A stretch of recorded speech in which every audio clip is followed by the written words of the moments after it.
The final paragraph in any essay is always your concluding paragraph. The purpose of your concluding paragraph is to help the reader remember all the main points and really leave your paper with those clear in their head. And then it should also make the paper feel finished.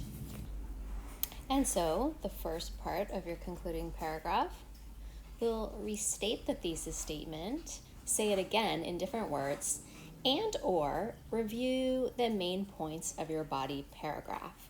You have some flexibility, but in some way you want to review your most important points. Remember that your concluding paragraph is not the place to bring up any new points or any new evidence. You're only reviewing what you've already laid out. And you want to review in the same order that you laid out your points in your body paragraphs. And then how do you make your paper feel finished? You can end with a final comment or analysis, a final thought about the topic, or maybe even a hope for the future. It's important to put some time and energy into your concluding paragraph because it is the last impression that the reader has of your essay. Every concluding paragraph really has these two parts. The first part, some sort of review of the ideas of your body. And the second part, really bringing your paper to a close, making it feel finished. So let's take a look at how we review the main points in this concluding paragraph. So you have the option to restate the thesis statement, so say it again in different words, or you can review the main points of your paper, or you can do both. It's really up to you and what makes the most sense for your paper.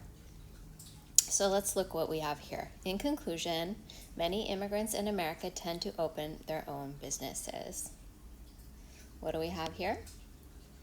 That is definitely a restatement of the thesis statement.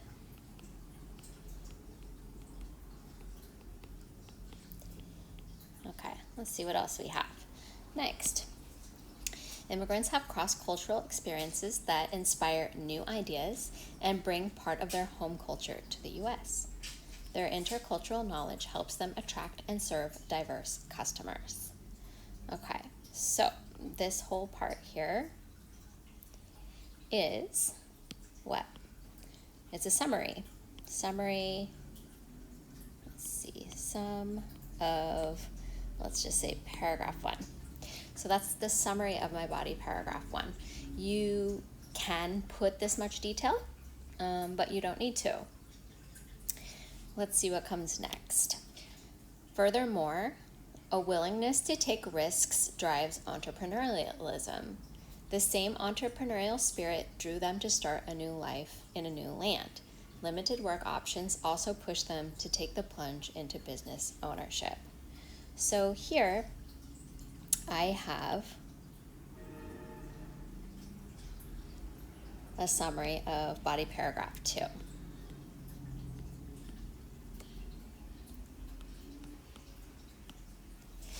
And you really want your summaries to match. So if I did a 1-sentence summary of body paragraph 1, I would do a 1-sentence summary of body paragraph 2.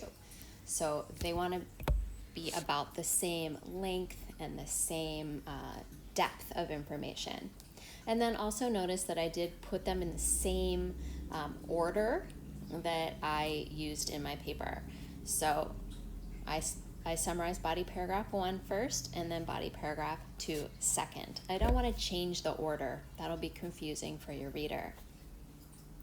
Now let's see how this writer brings the paper to a close, makes it feel finished. All right. So here we only have 1 sentence left, so that's got to be it. As more and more immigrants come to the U.S. with creative ideas and dreams for a better future, they will surely continue to be a powerful force behind America's entrepreneurialism. This is a short final thought or final comment. It's really the logical conclusion of the entire paper.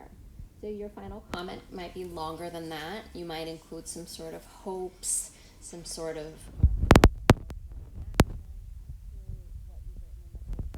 there are a lot of different ways to do it, and it just takes practice and seeing lots of examples.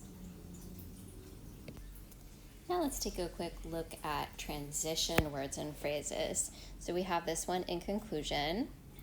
That is a favorite for students to put at the beginning of your conclusion. You don't have to use this, but if you do, this is a good place to put it right at the beginning of your conclusion. What else do you see? We see furthermore. So that is a transition showing second or third or fourth point. So that shows me that I'm going from summarizing my first point to summarizing my second point. It makes it very clear for the reader. They don't have to think, oh, is this part of the same or something new? Another nice little transition word to use is also, showing that I'm moving on to a second point or a second idea or third or fourth.